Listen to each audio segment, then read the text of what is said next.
School talking to us about the state of female education, or rather the lack of it, in Afghanistan. This is Newsday from the BBC World Service. This is the BBC World Service, where we're dancing the mambo. My name's Karen Hauer. I'm a professional dancer, and back in 2008, I was named World Mambo Champion. Now on the BBC World Service, I'm celebrating the centenary of legendary percussionist and bandleader Tito Puente. When I went down to Cuba, I ended up talking to a musicologist, and he said that the most important person in the Cuban style is not a Cuban, it's Tito Puente. He's the mambo king. I could practice for years and years and years and still never be able to communicate as he did. There is only one Tito. It's a musical journey that spans 6 decades. It also charts the history of Latin music via the Afro-Cuban beats that Tito Puente championed throughout his long career. This is his story. Tito Puente, Mambo Man, at bbcworldservice.com/documentary or wherever you get your podcasts. Hello, you're with Newsday from the BBC World Service with Rob Young and Reedy Club.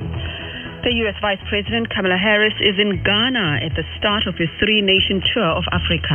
We're going to hear from Honduras, which has broken off diplomatic relations with Taiwan and established ties with China instead. And we've got a report on the underground world of sex work in Somalia. First, let's get the very latest world news. BBC News with David Harper. Mass demonstrations have taken place in several Israeli cities after the Prime Minister Benjamin Netanyahu sacked his defense minister. Yoav Gallant was dismissed after he called for controversial plans to overhaul the justice system to be scrapped.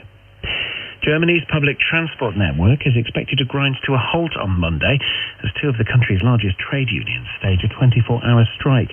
They are demanding significant pay rises amid a cost of living crisis brought on by higher food and energy prices. Myanmar's military leader has said that groups fighting his regime are terrorists and has vowed to deal with them decisively. During his address at the annual Armed Forces Parade, Min Aung Hlaing said that countries critical of his human rights record and the 2021 coup in which he seized power were supporters of terror. South Korea's military says North Korea has fired 2 short-range ballistic missiles into the Sea of Japan. It's the latest in a series of weapons tests in recent weeks. The launch comes just days after Seoul and Washington wrapped up their largest joint military drills in 5 years. The recovery operation in Mississippi and other southern parts of the U.S., devastated by a storm at the weekend, has been hampered by severe weather.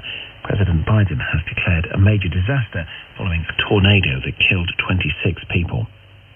A major Australian financial services company has revealed that a cyber hack earlier this month was far worse than originally thought.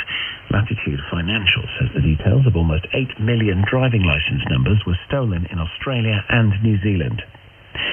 El Salvador is marking the first anniversary of an emergency measure that gave the police new powers and has led to the arrest of more than 60,000 suspected gang members.